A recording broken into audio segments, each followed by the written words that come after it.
Di balik aksi unjuk rasa untuk memperingati Hari Buruh Nasional, terselip sebuah tantangan besar yang harus dihadapi, yaitu masyarakat ekonomi ASEAN yang akan dilakukan pada 2015 mendatang.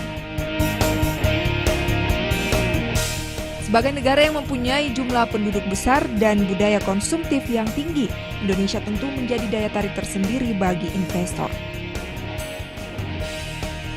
Dalam pasar bebas ASEAN mendatang, ada kecenderungan investor lebih tertarik pada industri padat modal daripada padat karya. Keuntungan industri padat modal dapat mengurangi tenaga kerja kasar yang selama ini dianggap paling besar kontribusinya dalam biaya produksi. Pengalihan tenaga mesin ini tentu akan membutuhkan sumber daya manusia yang terampil, dan dalam pasar bebas ASEAN, arus tenaga kerja dari luar negeri bisa bebas masuk, terutama di sektor jasa dan industri.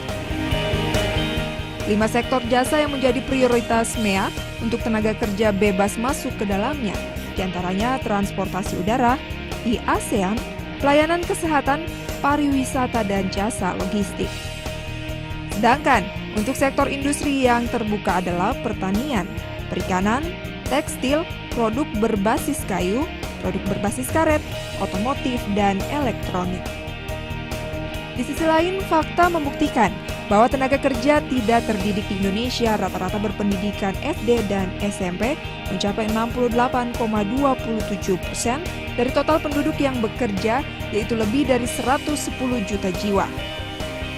Belum lagi fakta bahwa persentase pengangguran di Indonesia 80% yang merupakan lulusan SD hingga SMP. Berbanding terbalik dengan pengangguran di Singapura dan Malaysia yang rata-rata lulusan SMA, hal ini tentu menjadi tantangan tersendiri bagi dunia ketenagakerjaan di Indonesia dalam menghadapi MEA 2015 mendatang.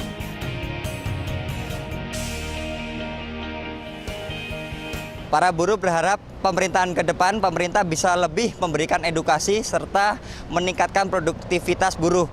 Menjelang masyarakat ekonomi ASEAN, buruh berharap bisa bersaing dengan para pekerja dari negara-negara ASEAN supaya iklim investasi di Indonesia bisa lebih kondusif.